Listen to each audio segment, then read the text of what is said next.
Et donc, l'enjeu, c'est de mettre la lumière sur ceux qui s'engagent. Nous, notre rôle, ça va être d'éclairer un patron d'entreprise qui dit, moi, je suis patron d'une grande entreprise, je fais ça, regardez, c'est possible. En fait, on peut construire une entreprise viable économiquement parlant, saine avec, saine de par ses comportements avec ses salariés, saine de par son comportement avec la société de façon plus large. Il y a des gens qui nous regardent, qui hésitent à se lancer dans un projet, qui s'en veulent de ne pas oser, parce que ça, j'aime bien rappeler que la pire période, c'est celle de l'incertitude, en Mmh. fait. C'est celle où on n'ose pas trop et c'est la même chose quand on se tu vois, quand on se révèle, quand on ose être soi, qu'on révèle un atypisme quelconque. Alors je ne sais pas qu'est-ce qui est typique et qu'est-ce qui est atypique, alors ça, c'est d'autres questions. De ne pas s'en vouloir que de reporter parce que de tout d'un coup, un jour, ça vient et tu sais pas trop, on sait pas trop pourquoi, c'est ce jour-là, mais c'est parce que c'était aussi le bon moment. Il faudrait que les émissions de TV, ce soient des émissions d'intelligence collective, Mmh. pour aller, Un but limite, commun. je Mmh. préférais des escape games en live, en fait. Vous voyez? Des comment ça s'appelle? Des outils qui nous permettent de nous sauver, qui ne soient pas un outil de performance individuelle, en fait. Il y a peut-être un concept là. Oui, TF1, M6, si vous nous regardez.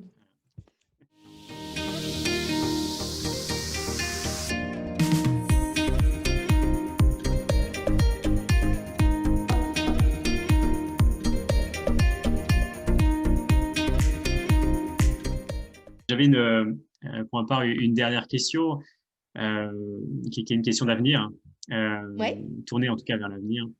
ouais. De quoi sera faite l'année 2021 Ouh là! pour vous? Oui, gros challenge. Alors Pour vous et pour pour la société en tout cas. Enfin, pour la alors société, votre société.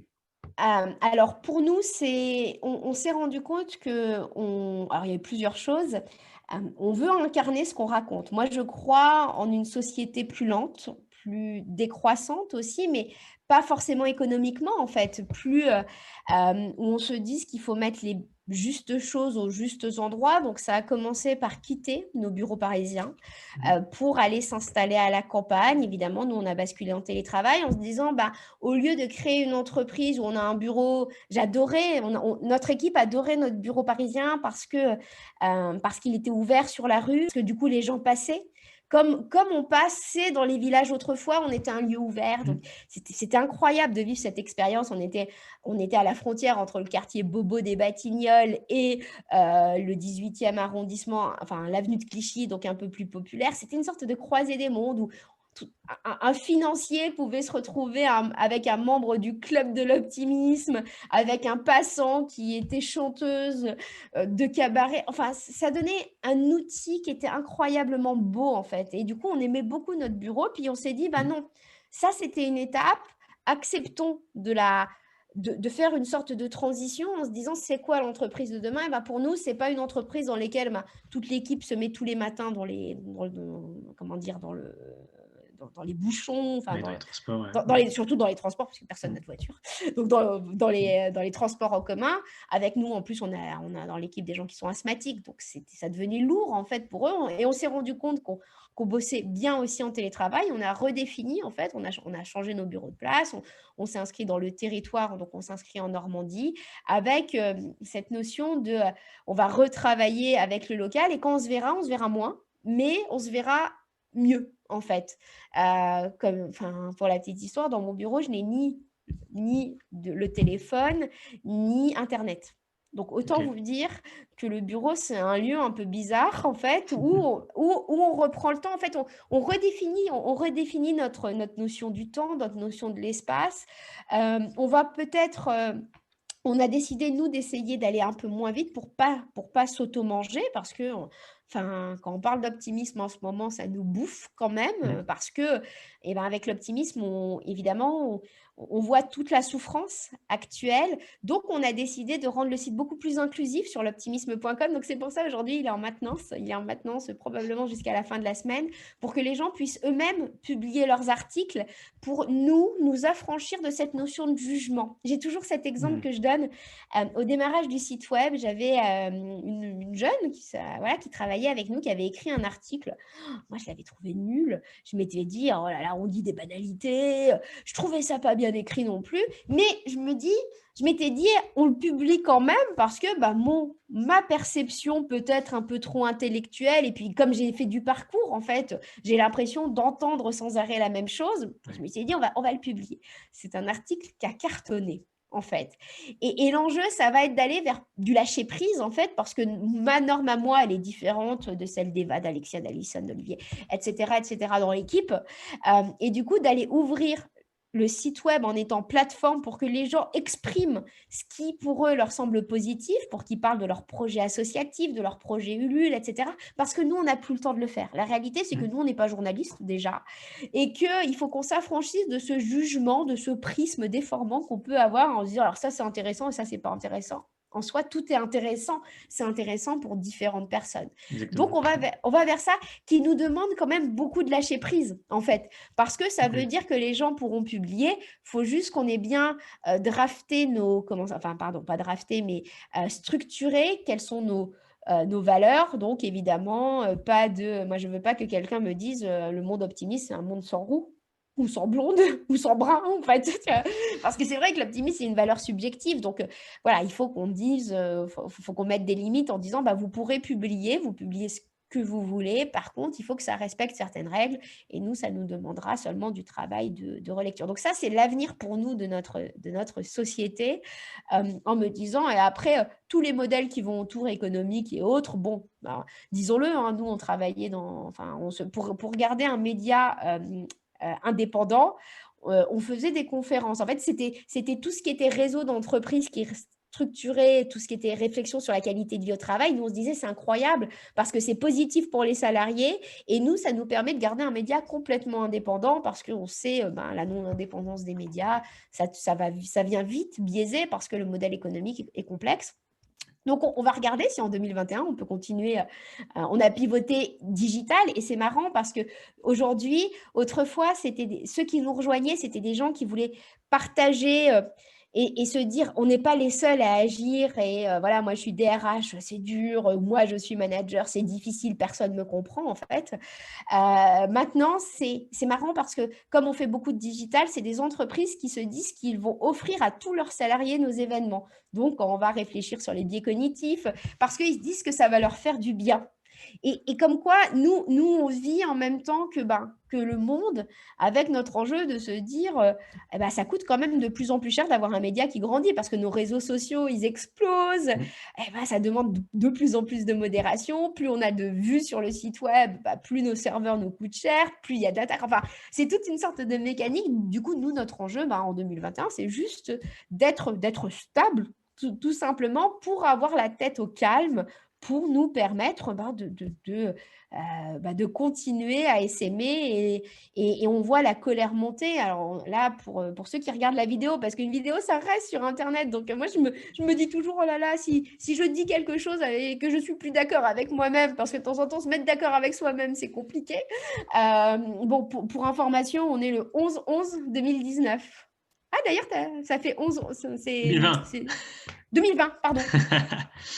Ok, en plus, je lis 2020. Je crois que j'ai décidé que 2020 n'était pas là, en fait. Donc, voilà, en tout cas, pour nous, ce que ça va être, et globalement, je crois que pour la société, et puis pour nous, individus derrière, ça va être un gros temps de digestion. Ça va être ok, est-ce que j'ai appris? Qu'est-ce que j'ai appris? On est en train de vivre, là, on est en confinement un peu bizarre, globalement. Qu'est-ce qu'on est en train d'apprendre? Qu'est-ce qu'on est en train d'apprendre sur nous, sur nos envies, sur nos sur nos, comment ça s'appelle? Expectations, comment on dit en... Expectative. Sur nos expectatives demain. Et ça nous apprend, en fait. Je crois que c'est une grande période apprenante. Et là, on est dans le vivre. Et derrière, probablement que 2021, ça va être le comprendre. en fait, et se demander est-ce qu'on a agi, est-ce qu'on a bien agi, qu'est-ce qu'on peut construire, qu'est-ce qu'on a appris en fait. Et on s'est tous découvert des capacités différentes et ça reboucle avec le oser être soi du démarrage. On s'est tous retrouvés des talents parce que tu as des gens qui sont capables d'écouter, d'autres qui ont besoin de l'action en fait au quotidien, d'autres qui se sont mis en couverture de survie et d'autres qui se sont dit oh là là, moi j'adore le confinement, et j'en ai dans l'équipe, hein, remettre les pieds dans le métro ça m'intéresse pas du tout, les gens me fatiguent, je préfère être devant mon ordinateur et avoir les gens au téléphone, ça me va très bien, je suis en pyjama, voilà, plus ou moins. Et je crois que ça nous a beaucoup appris et que la digestion elle va être dure en fait parce que on a ingurgité, on a beaucoup mangé, hein, et puis va falloir que c'est pas très poétique ma métaphore, faut que j'en trouve une autre. Excusez-moi. Peut-être dur, mais en tout cas, c'est important en tout cas de prendre ce temps-là, en tout cas, de la réflexion, de pouvoir effectivement digérer ce qui s'est passé. Effectivement, il y a eu des impacts pour nous, collatéraux, peu importe. Ouais, Et il y a eu beaucoup d'adaptations, c'est beaucoup ce que j'ai vu, c'est beaucoup ça. de solidarité aussi, peut-être parfois un peu cachée d'ailleurs. Mm, Mais il y a eu beaucoup, même sur cette deuxième vague de confinement, j'en ai vu mm, des actes de solidarité mm. et qui font assez chaud au cœur. Donc, Il y en a, ouais. il y en a toujours en fait. Il y en Mm, a, mais c'est vrai qu'en fait la colère est de plus en plus forte. mm, Nous on le note, il faut pas qu'on le nie parce que ouais, en fait on cherche toujours à accuser quelqu'un de toute façon. Et quand tu regardes les réseaux sociaux, ils deviennent de plus en plus violents parce que un truc nous agresse, parce que par exemple c'est un message positif ou que sais-je, on va se déverser dessus. Mais je veux dire, celui qui a publié, il y est pour rien en fait bien sûr. de ce qui se passe. Donc c'est pour ça beaucoup de vigilance et c'est vrai qu'on a été, peut-être dans un sentiment de sorte de survie et que là l'enjeu ça va être, de comprendre sinon on va se prendre la claque dans 10 ans en fait. Mm, Faut se dire, on va se dire: «Mais j'avais pas compris», et la résilience probablement, la période elle est peut-être en train de nous préparer au changement climatique qu'on va avoir demain, aux grands, voilà, aux catastrophes. On est peut-être mm. à la fin d'un système à la fin d'un monde pour inventer un nouveau monde et j'ai envie de dire, faut pas se laisser aller à ce pessimisme un peu intellectualisant, à cette sorte, de crise financière. On me dit qu'il y a une crise financière, mais qui invente la finance? C'est jamais qu'un collectif d'humains. C'est nous. Est-ce Ouais. est-ce qu'on Ouais. réinventerait pas la finance, en fait? Mm. En fait, c'est tout bête, hein, mais on me dit, ça se réinvente, en fait, un système financier, qu'est-ce que c'est? Mais le problème, c'est que plus personne enfin, tout est tellement sectorisé que plus personne n'a une vision matricielle de ce que c'est que le monde de la finance et ceux qui en ont, à un moment donné, ont baissé les armes et se sont parés des entités financières dans lesquelles elles bossaient en se disant: «Non, je peux plus supporter». Donc voilà, c'est aussi ça qui va se passer et je crois qu'il va y avoir des nouvelles choses qui vont se créer en parallèle, c'est la même chose que cette démonstration de dire qu'il y a des choses qui marchent. Je crois beaucoup dans des vies peut-être un peu plus communautaires, un peu plus collectives, collaboratives, des villages. Enfin, tu regardes, t'en as plein qui sont en train de chercher des villages un peu autonomes, Ouais. suffisants pour vivre en décalage. Et plus on va montrer que ça peut être des systèmes, alors on n'est jamais 100% indépendant, hein, peut-être 50% et encore. Mais tout ça pour dire que va y avoir des nouvelles choses qui vont se créer en parallèle. Tu regardes avec l'optimisme, on a 1 million de personnes qui nous suivent. On n'est pas influenceur en se mettant en sous-vêtements sur les réseaux sociaux. C'est comme ça que Mm. ça marche. Je veux dire, les algorithmes Instagram vont mettre en avant en ce moment. Alors, est-ce que ça va changer des gens qui enlèvent le haut, en fait, Mm. parce qu'on sait que ça marche. Donc, quand tu as une croissance qui est on n'est pas simple hein, dans ce qu'on raconte. Enfin, je veux dire, mon premier livre, il est très accessible, il s'appelle Oser l'optimisme, mais enfin, je veux dire, nos raisonnements, ils questionnent quand même de Mm. façon assez frontale plein de choses. Et il y a quand même 1 million de personnes qui suivent ce genre de questionnement. Moi, je trouve ça assez incroyable à me dire que, en fait, on est beaucoup plus nombreux à questionner qu'on ne le pense. Et c'est simplement qu'on n'ose pas le dire. Alors, oser. Ouais, c'est ça le mot. Exactement. Et le Ouais. oser être soi permet aux autres d'être eux-mêmes, en fait. C'est aussi ça. On se dit, oh là là, moi, j'ose pas trop, j'ai peur de déranger, j'ai peur d'être rejetée aussi, Mm. parfois. Et ça demande un tel parcours personnel que souvent, je dis, enfin, vous devez le voir, vous aussi de votre côté, quand on a osé changer de parcours professionnel, on ne va jamais juger l'autre, en fait, parce qu'on sait ce que ça coûte. Bien sûr. On ne sera jamais jugé que par ceux qui n'ont souvent pas changé, qui ont eu un parcours de vie linéaire. Quand on a vécu tout un tas de ruptures, de deuil, de machin, on a quand même plus de résilience aussi. Et puis, on accepte que l'autre, il se plante et on va l'accompagner à explorer parce que c'est le chemin qui compte. Et cette phrase qu'on entend si souvent, elle est pourtant tellement vraie, en fait, cette notion d'expérience. Ouais. En tout cas, merci pour ce partage. Alors, on a en tout cas hâte de découvrir aussi le nouveau site. Oui.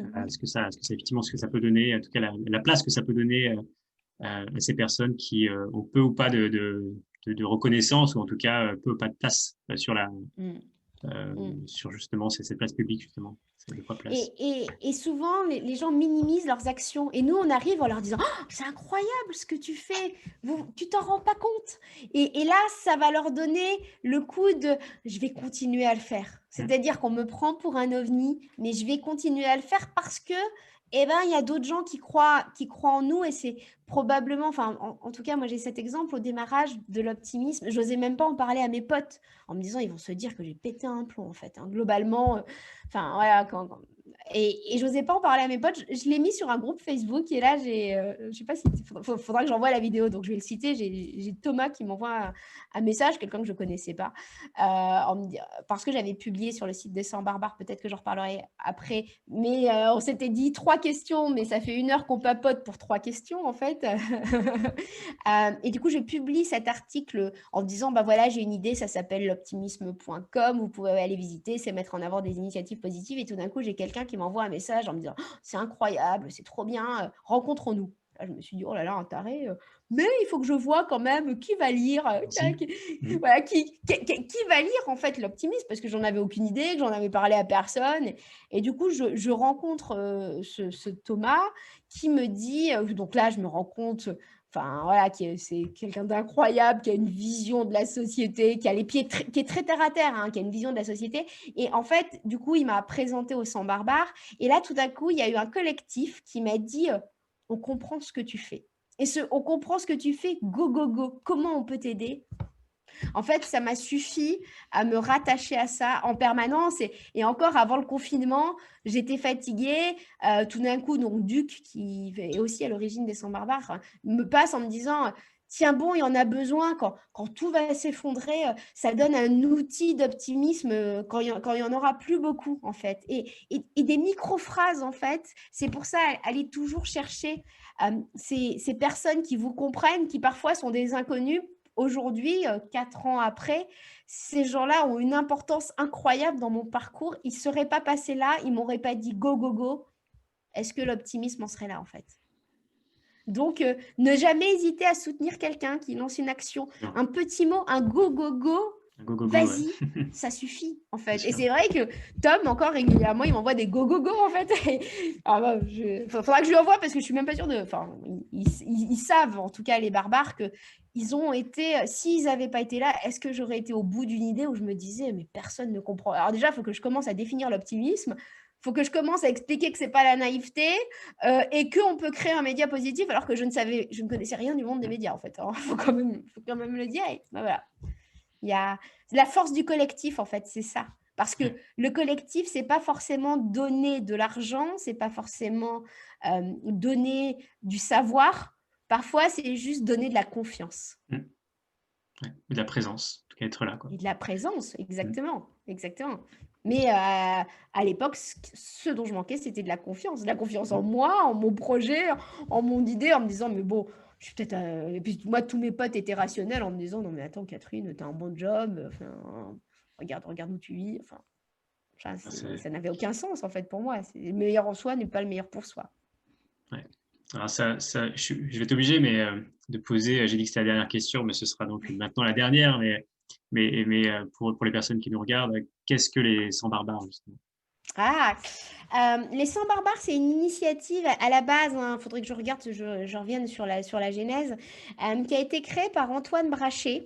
Il y a un groupe Facebook, c'est rien du tout. Il y a aucune forme, en fait. C'est ni une association, ni une coopérative, enfin, il y a rien du tout, enfin, parce que, c'est justement tout simplement des gens qui s'agrègent. Et un jour, Antoine Brachet avait lu dans le Figaro, je crois, tu sais, enfin, chaque année, ils font le classement Choiseul, qui est le classement des personnalités qui vont faire l'année à venir. Alors, je ne sais plus si c'est en 2015 ou 2016. Et là, il se rend compte qu'à peu de choses près, c'est que des gens qui font déjà quelque chose, en fait, qui ont des noms qui sont déjà connus parce que c'est les héritiers parfois, ou alors des énarques, à peu de choses près. Et puis là, il se dit, mais c'est bizarre. Alors évidemment, il constitue une part du monde et de la société, mais il se disait, moi, je ne pense pas que c'est seulement eux qui vont faire demain. Et là, il a demandé autour de lui aux gens de dénoncer ceux qui étaient en train comment ça s'appelle, de créer des choses un peu alternatives. Du coup, dedans, il y a eu Fred, le fondateur de Blablacar. Il y a eu, comment ça s'appelle, Thomas Landrin qui créait La Paillasse, qui est un hack laboratoire qui visait vous connaissez, qui visait à mutualiser en fait la recherche, qui montait un laboratoire. Enfin, c'est incroyable. Il y avait et du coup voilà, donc moi je me suis retrouvée dans ce collectif parce que j'avais une autre vision de ce que pouvait être faire de l'influence et surtout mettre en valeur le beau, donc créer un média un peu alternatif. Et je me suis retrouvée dans ce collectif de gens qui étaient avant tout pour moi des claques intellectuelles, des sources de savoir inépuisables. Enfin, on pouvait, je me rappelle de soirées où on passait une soirée autour du sujet de qu'est-ce qu'une symbiose en fait. Enfin, des trucs, c'était, moi j'ai regardé avec des yeux un peu émerveillés parce qu'eux, ils avaient commencé avant moi. Je me suis retrouvée là. Alors, il y a des artistes, des gens, mais limite, je ne comprenais pas ce dont ils me parlaient parce que le langage de l'artiste avec quelqu'un qui me parlait de blockchain à côté, mais c'était beaucoup, beaucoup, beaucoup d'infos, mais c'était juste un collectif de gens qui se rassemblaient, non pas sur de la compétence intellectuelle, mais sur de la compétence humaine, en fait, dans un truc de savoir, d'échange et de comment est-ce qu'on peut s'aider les uns les autres parce que globalement, il n'y a pas grand monde qui nous comprend. Par contre, on partage des valeurs et on partage une sorte d'humanisme. Et c'est pour ça que, tu vois, ce groupe, il n'est pas... il est rien du tout. Il est ni une association, ni rien. C'est juste c'est même pas un collectif, parce qu'un collectif, il y a quelque chose dessus. C'est juste des gens qui vont partager des articles, des connaissances, mais avec une vision vraiment 360. Donc, ça va du bonheur à de la sociologie, à de l'économie, à du laboratoire. Parce qu'il nous manque beaucoup, tout à l'heure, je te parlais du temps, mais c'est probablement du transverse aussi. Parce qu'on a tout pensé, tu vois, on a pensé psychologie positive d'un côté, par exemple, et la dernière fois, je papotais avec un cardiologue, du coup réanimateur cardiologue, une ponte dans son domaine. Tout d'un coup, il s'est rendu compte que fallait parler, être formé à l'effet nocebo, donc l'inverse de l'effet placebo. Quand on annonce à quelqu'un qu'il est malade, c'est très différent de lui dire vous allez survivre ou vous n'allez pas mourir versus tout va bien. Ça va bien se passer, en fait. Et tu vois, c'est quelque chose de très interdisciplinaire. Puis de temps en temps, vraiment, tu as des artistes, tu comprends pas ce qu'ils te disent, en fait. Mais tu vois, ces artistes dont je ne comprenais rien il y a 4 ans, je les écoutais parce que ça sonnait juste. Maintenant, je les comprends. Et c'est cette beauté que j'aime, et c'est probablement une part sur l'optimisme. Je crois beaucoup en l'art pour aller s'aimer des messages. Je crois beaucoup aux poètes. Aujourd'hui, dans ce collectif, par exemple, il y a aussi Vincent Avandy, il est Chief Poetic Officer. C'est-à-dire qu'il amène de la poésie en entreprise et il fait inventer des manifestes. Il fait écrire des manifestes d'entreprise à 300 personnes, voire plus. On parlait de la période qu'on était en train de vivre. Et il y a des entreprises qui font appel à lui en se disant il faut qu'on construise. En fait, c'est le moment d'apprendre, de construire. La poésie est un outil. Bon, tout ça pour dire que c'est des intentions partagées, c'est une beauté, probablement, moi, je m'y retrouve beaucoup, en fait. Puis, évidemment, vu que c'est un groupe qui est ouvert, de temps en temps, tu as des couillonnades qui passent. Voilà. Mais on l'accueille, on accueille, je veux dire, le petit chaton qui passe, qui fait coucou, il nous apprend quelque chose, ça nous fait du bien aussi, en fait. Et faut surtout pas s'opposer à la simplicité.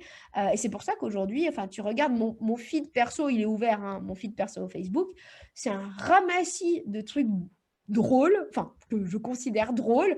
Ça n'a aucun intellectualisme parce que je crois beaucoup à ça, en fait. Je crois beaucoup à sortons, enfin, si on veut se préserver, eh ben, l'humour est un bon outil aussi. Et puis, j'ai un humour un peu bête. Donc, voilà. En tout cas, moi, ça me fait penser à ces sites lancés par des hackers, en tout cas. Ça m'a fait résonner ça, en tout cas, en moi, qui est d'ailleurs très, très, très intéressant pour comprendre effectivement d'où viennent les hackers. Bref, il sera trop tard pour en discuter, mais en tout cas, Je suis preneuse. Je suis preneuse que tu nous expliques parce que je ne connais pas. Il y avait un documentaire dont je n'ai plus le nom parce que j'ai pas cette mémoire-là. En tout cas, je l'ai pas encore développé, qui effectivement démontre en tout cas la vision de hacker qui a beaucoup évolué à travers le temps. Mais moi, j'aime bien ces personnes qui sortent un peu du lot et qui, au départ, un des premiers sites, c'était un site où tout était ouvert. Ce qui amène beaucoup de choses, en fait. Exactement. Et ce qui a amené aussi, surtout, ce que disaient certains, des vérités, c'est-à-dire, comme tout est ouvert et tout le monde est anonyme, tout passait, mais vraiment tout. Et en même temps, c'était une représentation du monde, des personnes, de ce qu'il y avait dans la tête, de ce que les personnes ne voulaient pas sortir autrement. Et voilà, après, le hacking a beaucoup évolué. Mais il y a surtout un regard très, je trouvais, négatif sur les hackers à travers le temps. Et je pense qu'il y a peut-être eu des passages, en tout cas, d'utilisation du hacking à des fins parfois qui peuvent nous sembler bien négatives ou autres. Mais je trouve que le concept est quand même très intéressant de ces personnes qui justement voient le monde différemment, rentrent dans un système qui existe et qui ne fonctionne pas forcément, et qui font tout pour effectivement le changer, en tout cas, et même de l'intérieur. Ouais. Et c'est ça, c'est le changer de l'intérieur, et c'est d'arrêter la critique aussi, c'est de comprendre pourquoi et c'est pour ça, tu vois, dans le bouquin, j'aime bien expliquer qu'en fait, c'est la faute de personne, en fait, c'est la faute de l'ensemble, on n'a pas réfléchi, en fait, on n'a pas réfléchi quand tout d'un coup on fantasme la tech et les innovations tech, ouais, c'est super, enfin, un Airbnb ou autre, mais ça change nos matrices économiques. Enfin, est-ce que si on avait mis un sociologue, un philosophe, des gens qui réfléchissent des conséquences à plus long terme, en se disant, en n'étant pas pressé, et c'est pour ça que je reviens toujours à cette notion du temps, en fait. Et puis tout d'un coup, on se rend compte que les centres-villes, j'ai vécu à Barcelone, c'était que des Airbnb, du coup, les Barcelonais n'avaient plus la capacité de se loger. Enfin, ça réinvente, en fait, tout un tas de choses, et on n'y réfléchit pas, en fait, parce qu'on veut aller vite, il faut se caler rapidement. C'est quoi cette notion de devoir absolument se caler rapidement? Enfin, je comprends dans certains domaines absolument incroyables et nécessaires à notre survie, à notre souveraineté ou des choses comme ça. Mais c'est quoi ce fantasme de se caler rapidement? Vous ne vous rendez pas compte des conséquences que ça entraîne derrière, en fait. Et c'est pour ça, cette notion du temps, enfin, on est dans des courses, il faut faire plus vite, plus en permanence. Et moi, je suis beaucoup dans la résilience. C'est pour ça, quand tu m'as demandé à quoi ça va ressembler l'entreprise l'an prochain, je ne sais pas à quoi ça va ressembler. Il y a un an, à la même date, j'ai Eva qui bosse dans mon équipe, elle me demandait, tu crois que ça va ressembler? C'était en août, je crois, dernier. Elle m'a demandé, tu crois que ça va ressembler à quoi l'optimisme dans un an? Et je lui ai dit, mais heureusement que je lui ai dit ça. Je lui ai dit, je n'en ai foutument aucune idée. Par contre, je veux que ce soit dans la joie. En fait, notre baromètre, c'est est-ce que ça nous rend... Nous met en joie. Voilà, est-ce que ça nous met en joie que de faire ce qu'on fait ou pas? C'est une émotion très individuelle. Des choses vont nous mettre en joie quand d'autres collaborateurs, ça ne sera pas le cas. Mais globalement, l'égrégore qu'on crée, est-ce que c'est quelque chose qui nous convient ou pas? Ou pour se dire... Pour ne pas se laisser aller à des travers de productivisme sponsorisé par je ne sais trop quoi. Et du coup, moi, tu as des gens avec qui on bosse qui m'envoient des messages avec des énormes urgents. Alors, c'est urgent pourquoi? Que j'envoie ma photo pour mettre sur un site web, ça peut attendre 3 jours. Enfin, il n'y a pas d'urgence en soi. Pour rééduquer aussi ceux avec qui on travaille en se disant, on fera bien ce qu'on doit faire. Vous pouvez compter sur nous, on a une parole, on le fera bien. Par contre, de temps en temps, votre délai, ça ne sera pas notre délai. Parce qu'on connaît notre façon de faire, on sait aussi comment, voilà, comment on apporte des messages et que le temps, on ne peut pas court-circuiter le temps. Et la plus grande erreur, c'est de se dire qu'à la fin du bouquin, on aura compris qui on est. Tu vois, voilà, ou c'est de se dire que dans 3 ans, on en sera là, en fait. Il faut une utopie, il faut qu'on construise des utopies collectives, en fait, que ce soit quand on construit une entreprise, quand on construit un parcours de vie, quand on construit une société. On a perdu toutes nos utopies, là. Plus personne n'est... Enfin, souvent, on me dit l'optimisme et la naïveté. Vous êtes prêté à l'exercice d'imaginer un scénario positif? Sérieusement? Plus compliqué. On est tous capables d'imaginer des fins du monde, en fait. On est tous capables d'imaginer des scénarios catastrophistes parce qu'on les a vus dans les séries. Et puis, une bonne pandémie, un bon tremblement de terre, on sait faire, hein, pas de problème, des extraterrestres, on sait imaginer. Par contre, se prêter à l'exercice intellectuel de c'est quoi une utopie collective, en fait, parce qu'on manque d'utopie collective. Pendant très longtemps, on était post-guerre, ère post-tayloriste. Bon, globalement, il fallait qu'on reconstruise des bâtiments pour vivre, en fait. C'est plus ou moins terminé, enfin, voilà, des bureaux, des machins. Maintenant, c'est quoi notre utopie collective? Alors bien sûr, il va y avoir une croissance exponentielle et autres. On va devoir toujours construire, mais il faut se recréer des utopies collectives aussi. Super. Bon, merci en tout cas. On va vous mettre toutes les infos, en tout cas si vous avez suivi cette interview jusqu'à la fin, toutes les infos, en tout cas en commentaire, un maximum d'infos, que ce soit sur le documentaire sur les hackers, je ne me souviens plus le nom, Oui. les liens vers effectivement les ressources de l'optimisme, vers les 100 barbares aussi. Enfin bref, on va mettre tout ça en commentaire, un maximum de choses pour que vous puissiez aller découvrir. Forcément, merci. Je vous remercie, Catherine, pour votre disponibilité et ce que je dis, cet optimisme à toute épreuve, en tout cas. Et ça fait du bien. Ça fait du bien. Et vous voyez, on parlait de la notion du temps. À la base, dans mon agenda, Rose ou Alexia, je ne sais plus, m'a mis dans mon agenda. C'était Rose, m'a mis dans mon agenda. Ça va durer une demi-heure. Il n'y a que 3 questions.